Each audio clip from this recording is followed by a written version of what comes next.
The massive crystal dome of the Galactic Council chambers sparkled under the light of three suns. Inside, hundreds of alien representatives sat in rising circles, their attention fixed on the central platform where Ambassador James Miller stood.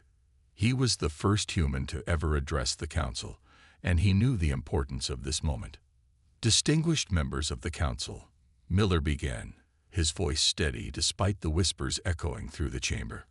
Earth thanks you for accepting our application to join the galactic community. High above, Council Leader Dax leaned forward, his silver scales catching the light. Ambassador Miller, our scouts report that your entire space fleet consists of only 50 ships. His tone carried a hint of amusement. Surely, this must be an error. More whispers filled the chamber. Some representatives didn't even try to hide their laughter. Miller noticed several of them, pointing at the holographic display showing Earth's fleet next to the massive ships of other civilizations. Earth's vessels looked like toys in comparison. The report is correct, Miller replied calmly. We believe in quality over quantity. This time, the laughter was louder. A tall, red-skinned representative from the Drachnid Empire stood up. Quality, he sneered.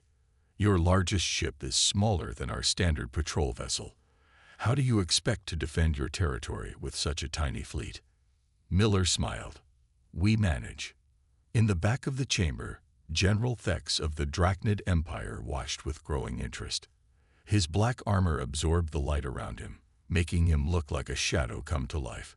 He turned to his advisor and whispered, Send a message to the Emperor. I believe we found our next target. Meanwhile, on Earth, Admiral Emma Walker stood in the control room of the Earth Defense Force headquarters. She watched the council meeting through a live feed, her expression neutral as she heard the mockery directed at Earth's fleet. They're underestimating us, said Captain Robert Stone, standing beside her, just like everyone else. Walker nodded. Let them laugh. They don't understand what we can do with our technology. She turned to face the massive screen behind her, showing Earth's 50 ships in orbit. To the untrained eye, they looked small and simple, but Walker knew better. Back in the council chambers, Miller continued his presentation. Earth asks only for fair trade routes and the right to establish diplomatic relations. We come in peace. Peace. General Thex stepped into the light. Peace is for those who can defend it. Your fleet is a joke. The smallest trading guild has more ships than your entire civilization. Miller's eyes narrowed slightly. Numbers can be deceiving, General. Humanity has learned to do more with less. Is that so? Thex moved closer to the platform. Then perhaps you wouldn't mind if a Drachnid battle group visited Earth. For diplomatic purposes, of course. The threat in his voice was clear. Several council members shifted uncomfortably in their seats. Everyone knew the Drachnid's reputation for conquest. Council Leader Dax raised his hand for silence. Ambassador Miller, surely you understand our concerns. Most new civilizations join with at least 1,000 ships. Your fleet's size is unprecedented. What's unprecedented, Miller replied, is judging a civilization's strength purely by the size of its ships. He pointed to the holographic display. Humanity has always faced challenges with limited resources. It taught us to innovate, to find better solutions. Our fleet may be small, but I assure you, it's more than capable. General Thex laughed. Bold words. We shall see if they hold true when our diplomatic fleet arrives. As Miller left the council chambers that day, he sent an urgent message to Admiral Walker. They took the bait. The Drachnids are coming. Walker read the message in her control room and smiled. She pressed a button, and suddenly the display of Earth's fleet changed. The simple-looking ships transformed, revealing complex systems hidden beneath their plain exterior. Begin battle preparations, she ordered. But keep our real capabilities hidden. Let them think we're weak. She turned to Captain Stone. It's time to show the galaxy why you should never underestimate humans. The pieces were set.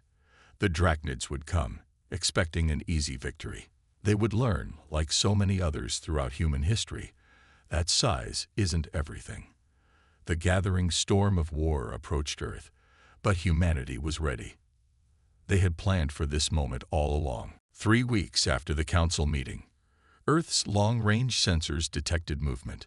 The Drachnid diplomatic fleet had arrived at the edge of the solar system, their massive ships casting long shadows across space.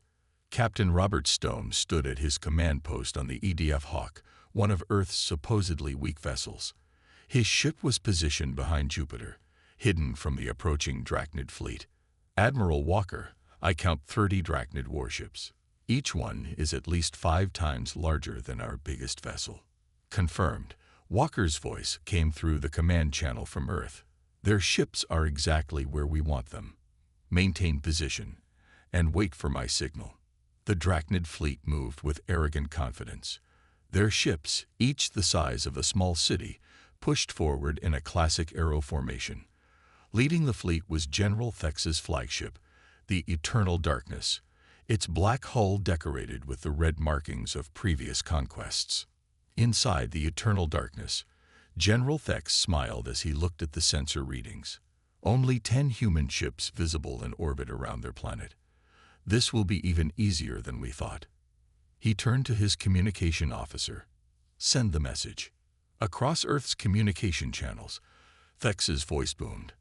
People of Earth, this is General Thex of the Drachnid Empire. We have come to discuss your place in the galaxy. His voice dripped with mock politeness. Your pathetic fleet is no match for our power. Surrender now, and we may let you live as servants of the Empire. In Earth's Defense Command, Admiral Walker listened to the message with a subtle smile. She pressed a button on her command console. This is Admiral Emma Walker of the Earth Defense Force. We received your message, General Thex. Ah, Admiral Walker, Thex replied. I trust you can see the futility of resistance. Our smallest ship could destroy your entire visible fleet. Walker's voice remained calm. General, I'm going to give you one chance to turn around and leave. We don't want bloodshed, but we will defend ourselves if necessary. Laughter echoed through the communication channel. Defend yourselves. With what? Those tiny toys you call ships. Thex's voice hardened. You have 1 hour to surrender, or we will demonstrate true power. Walker cut the communication and turned to her staff. All ships, battle stations, remember your training. Let them think they have the advantage until the last possible moment. On the EDF Hawk, Captain Stone watched as his crew prepared for battle. Their ship might look small from the outside, but inside, it was a marvel of human engineering. Every inch had been carefully designed, every system optimized beyond anything the Drachnids could imagine. The hour passed quickly. The Drachnid fleet moved closer, their weapons charging. General Thex stood proudly on his bridge, ready to add another easy conquest to his record. Their hour is up, Thex announced. Target their orbital defense stations first. Let's show them what real warships can do. The Drachnid ships opened fire, their massive energy weapons lighting up space. But something strange happened. The seemingly weak human ships didn't try to dodge. Instead, their hulls suddenly shimmered, and the devastating Drachnid attack simply disappeared. In Earth's Defense Command, Walker smiled. Now they know about our shield technology. Time for Phase 2. She pressed another button. All hidden units, move into position. Captain Stone grinned as he gave the order. The EDF Hawk and 15 other ships emerged from behind Jupiter, their engines flaring to life. From behind Mars, another group appeared.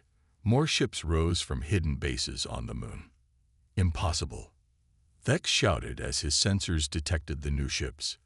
Where did they come from? How did we not see them? Walker's voice came through the channel again. General Thex, you made a common mistake. You thought because our ships are small, they must be weak. Allow us to demonstrate why that's wrong. All ships, combat formation Delta. Show them what humans can do. The Earth fleet moved with incredible speed, their small size allowing for maneuvers that the huge Drachnid ships couldn't hope to match. The battle for Earth was about to begin, and the Drachnids were about to learn a harsh lesson about underestimating humanity. The tiny fleet was ready to show its true power. General Thex stared in disbelief as the small human ships danced around his massive fleet. His sensors were showing impossible readings. How are they moving so fast? Ships that size shouldn't have enough power for those maneuvers. On the bridge of the EDF Hawk, Captain Stone watched his crew work with practiced efficiency. "Show them what a human ship can really do," he ordered. "Power up the main reactor." Hidden beneath the Hawk's simple exterior, a marvel of human engineering hummed to life. 10 years ago, Earth's scientists had made a breakthrough that changed everything. They had learned how to build fusion reactors smaller than a car engine. While other races built bigger ships to house their massive power cores, humans had gone the opposite way. Admiral Walker's voice came through the command channel. "All ships, execute attack pattern Alpha. Let's give them a proper demonstration." The Earth fleet split into 3 groups. Their small size made them look like insects compared to the Drachnid warships, but size wasn't everything. Each human vessel carried enough power in its tiny reactor to match a ship 5 times its size. "Impossible," one of Thex's officers shouted. "Our sensors show their energy output is equal to our own ships. How can they pack so much power into such small vessels?" Thex slammed his fist on his command console. "It doesn't matter. We still outnumber them. All ships, open fire. Their shields can't be that strong." The space between the fleets lit up with energy weapons. The Drachnid ships fired massive beams that could cut through mountains, but the human ships slipped between the attacks like water through fingers. Their size, combined with advanced engines, made them incredibly hard to hit. Captain Stone's ship rolled sharply, avoiding a blast that would have destroyed a normal vessel. "Return fire," he ordered calmly. "Show them what our compact weapons can do." The Hawk's main gun didn't look impressive. It was barely visible on the ship's hull. But when it fired, the beam was just as powerful as anything the Drachnids had. The shot struck one of the enemy's massive cruisers, cutting through its shields like they weren't even there. "How?" Thex demanded. "Their weapons are 1/10 the size of ours." In Earth's Defense Command, Admiral Walker allowed herself a small smile. She remembered when humans first cracked the secret of miniaturization. Everyone said it was impossible to make things smaller and keep the same power. Humans had simply worked harder until they found a way. "Admiral," one of her officers reported, "the Drachnids are trying to adapt their tactics. They're spreading out to trap our ships." "Let them try," Walker replied. "Activate the quantum targeting systems." This was humanity's greatest secret. Each small ship carried a targeting computer more advanced than anything else in the galaxy. Working together, the human fleet could predict exactly where the enemy would move and how to hit them. The battle continued, and with each passing minute, the Drachnids learned more about why size didn't matter. Their huge ships were powerful but slow. Their massive weapons were strong but couldn't hit the agile human vessels. Their thick armor meant nothing against weapons that could pierce any defense. "General Thex," Walker's voice came through the communication channel again. "Would you like to surrender now? Or should we continue this demonstration?" On his flagship, Thex gripped his command chair tightly. 3 of his ships were already damaged, while not a single human vessel had been hit. His mighty fleet, which had conquered dozens of worlds, was being humiliated by ships he could barely see on his view screen. "This isn't over," he snarled. "We still have tricks of our own. All ships, prepare for maximum attack formation." Stone watched from the Hawk's bridge as the Drachnid fleet began to move. "They're not giving up yet, Admiral." "Good," Walker replied. "Then it's time to show them what our ships can really do when we stop holding back." The battle was about to enter its next phase, and the Drachnids were about to learn that humanity's technological edge went far deeper than they imagined. The tiny fleet was just getting started. The space around Earth lit up like a new sun as the Drachnid fleet launched its maximum attack. Thousands of energy beams crossed the void, turning the battlefield into a deadly light show. General Thex had ordered every ship to fire everything they had, hoping to overwhelm the human vessels with sheer firepower. "Let's see them dodge this," Thex growled, watching the wall of energy approach the Earth fleet. Captain Stone stood calmly on the bridge of the EDF Hawk. "All hands, prepare for maneuver Echo 7. He watched the incoming fire without fear. Show them what human pilots can really do. What happened next stunned the Drachnid fleet. Instead of trying to escape, the human ships flew straight into the barrage. But they moved like dancers, slipping between the energy beams with impossible precision. Each ship seemed to know exactly where every shot would go before it arrived. "How are they doing this?" Thex demanded. "Nothing can move that perfectly." In Earth's Defense Command, Admiral Walker watched the battle displays with pride. "Activate synchronized combat mode," she ordered. "Let's show them what happens when our ships work together." The human fleet suddenly changed formation. Their ships moved in perfect harmony, as if they shared one mind. When the Drachnids fired, the humans didn't just dodge. They used the enemy's attacks against them, letting beams pass through gaps in their formation to hit other Drachnid ships. "Admiral," Captain Stone reported, "the enemy's firing pattern is mapped. Permission to counterattack." "Granted," Walker replied.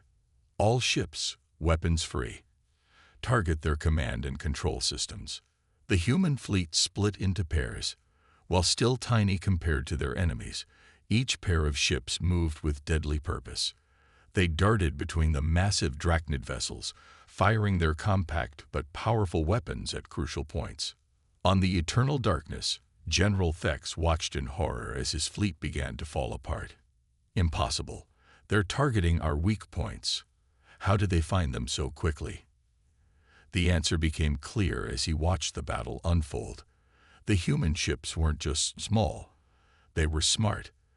Their advanced computers had analyzed the Drachnid ships during the first phase of the battle, finding every weakness in their design.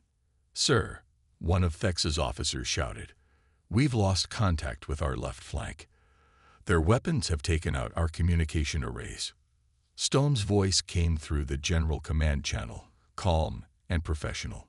"Your ships are too big, General. You put all your important systems in the same places every time. It makes you predictable." The battle continued to turn against the Drachnids. Their huge ships, once symbols of power, had become easy targets. They couldn't turn fast enough to track the human vessels. Their weapons, designed to destroy large targets, couldn't lock onto the smaller, faster ships. "All ships, fall back," Thex ordered, finally realizing the trap he'd fallen into. "Regroup at Point Elta." But the human fleet didn't let them escape.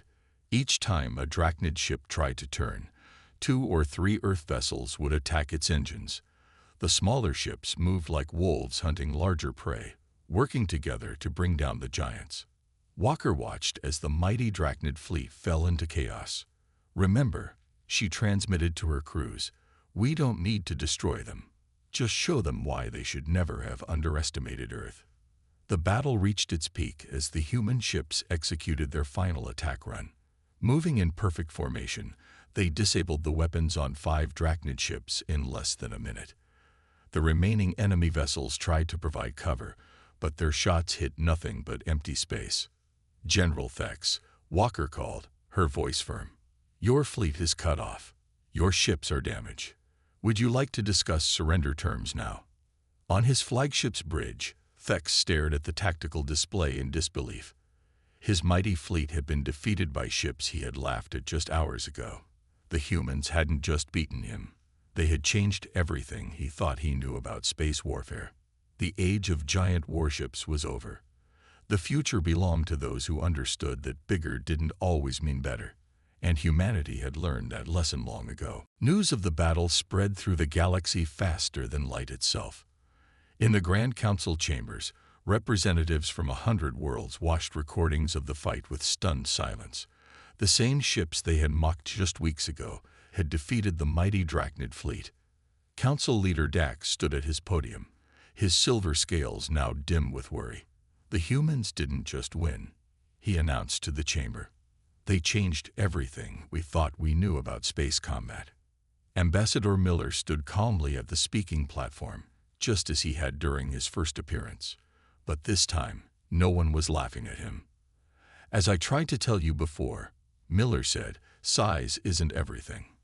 Perhaps now would be a good time to discuss those trade routes. But far away, in the Drachnid Empire's home system, Emperor Krath was not amused. He stood in his war room, watching the battle footage for the 10th time. They made us look like fools, he growled. Ready the main fleet. All of it. Back on Earth, Admiral Walker received the warning from their deep space sensors. They're coming, she told her command staff. The Drachnids are mobilizing their entire fleet, over 300 ships. Captain Stone, his ship still patrolling near Jupiter, checked the data on his screen. They're angry, he said. Losing to a smaller force was bad enough. Now their reputation is at stake. Let them come, Walker replied. Power up the shipyards. It's time to show them what we can really do. Hidden in asteroid belts and beneath the surfaces of various moons, Earth's secret shipyards hummed to life. While other races took years to build their massive vessels, humans could construct their smaller, more efficient ships in weeks. In the council chambers, the representatives continued to debate.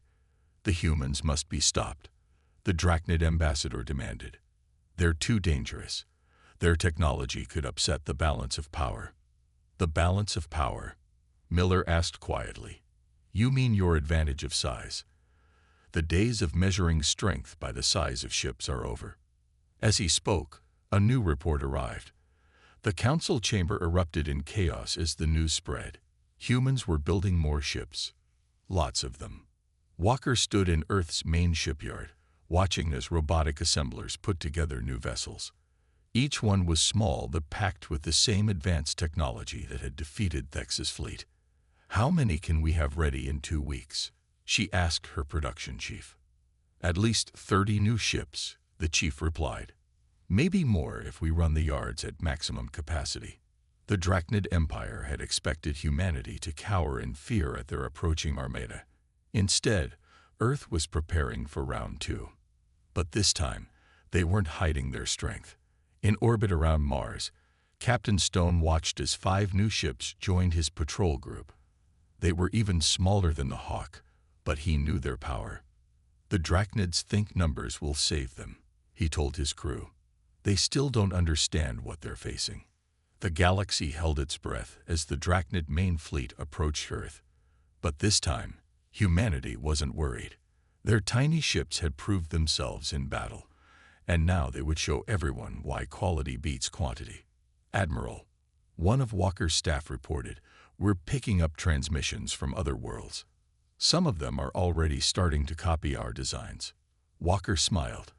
Of course they were. The future of space warfare had changed forever, and everyone knew it. The age of giant warships was ending, replaced by something more elegant, more efficient, something human. In his quarters, Ambassador Miller prepared for another council meeting. But this time, he carried data about Earth's shipyards and manufacturing capabilities. The other races needed to understand that humanity wasn't just lucky or clever. They were revolutionaries, and the revolution was just beginning. The Drachnid fleet was coming, but Earth was ready. This time, there would be no mockery about the size of their ships. This time, everyone would see exactly what humanity could do. The tiny fleet was about to become a lot less tiny. The Drachnid main fleet arrived at the edge of the solar system, like a wall of metal across space. 300 massive warships, each one carrying enough firepower to destroy a small moon. Emperor Krath himself commanded from his flagship, the Planet Breaker, which was larger than anything humans had ever built. So this is Earth, Krath said, looking at the small blue planet on his view screen. Send the message. Let's see if they're still feeling confident. But when the message arrived at Earth Defense Command, Admiral Walker wasn't there to receive it. She was somewhere much more interesting. Open the cloaking field, Walker ordered. Let them see what they're really facing. Across the solar system, hidden bases suddenly became visible.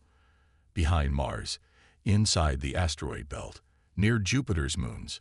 Everywhere the Drachnids looked, new signals appeared. Each location revealed more of Earth's tiny ships, but the numbers weren't tiny anymore. On the bridge of the planet Breaker, Emperor Kraft's officers stared at their sensors in disbelief.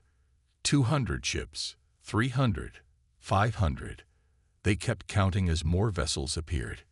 Captain Stone, now commanding a full battle group of 30 ships, smiled as he watched the Drachnids react. "They thought we only built a few dozen ships," he said to his crew. "They never asked why we made them so small." The answer was now clear to everyone. Humans hadn't built small ships because they had to. They'd done it because it let them build more of them. Many, many more. 700 ships and counting, Kraft's sensor officer reported, his voice shaking. "My Emperor, they're still appearing." Walker's voice finally came through the command channel. "Emperor Kraft, this is Admiral Walker of the Earth Defense Force. I believe you came here expecting an easy victory." Kraft gripped his command throne. "Numbers alone won't save you.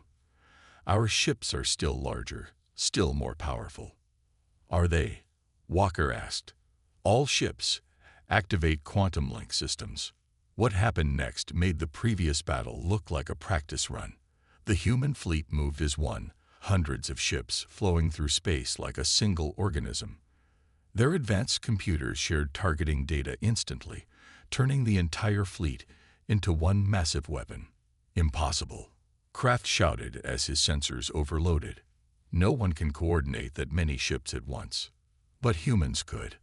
Their smaller, smarter ships worked together perfectly, each one knowing exactly what all the others would do. When the Drachnid fleet opened fire, they found themselves shooting at empty space, while human vessels struck from unexpected angles. Stone led his battle group straight through the enemy formation. "This is what we built all those shipyards for," he told his crew. "Not just to make ships, but to make them better." The human fleet demonstrated maneuvers that the larger ships couldn't hope to match. They flew in spiral patterns that let them concentrate fire on single targets. They created defensive screens that caught and redirected enemy weapons. They showed the galaxy what was possible when you thought differently about space warfare. "My Emperor," one of Kraft's officers said quietly, "we've lost contact with the entire left wing of the fleet. Their systems are just gone." Walker's voice came through again. "You see, Emperor, we didn't just build small ships. We built smart ones. Every vessel in our fleet can think and act faster than your crew members."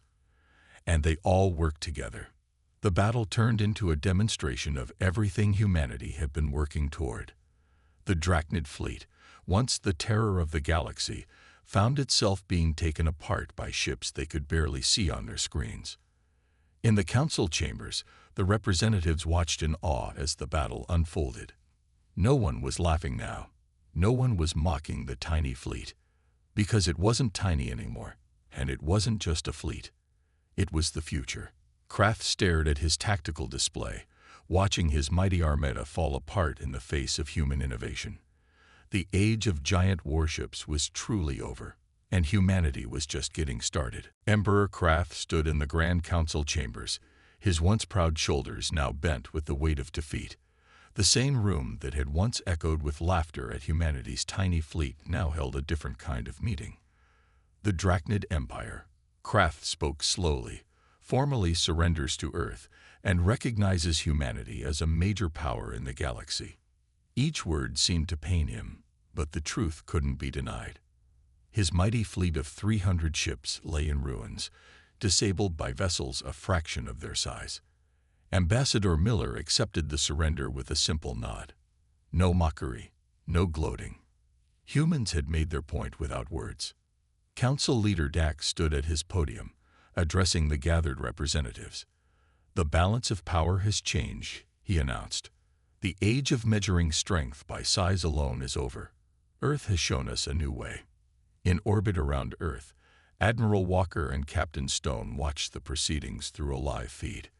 The Earth Defense Fleet, now revealed to be over 700 ships strong, patrolled the solar system with quiet confidence.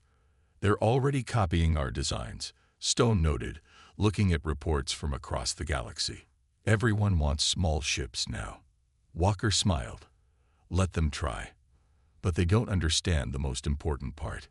It's not just about making ships smaller." She was right. Already, other races were launching their own programs to build compact vessels. But they were missing the key to human success: innovation. Humans hadn't just made everything smaller, they had made it better. In the council chambers, Miller displayed holographic images of Earth's next generation of ships.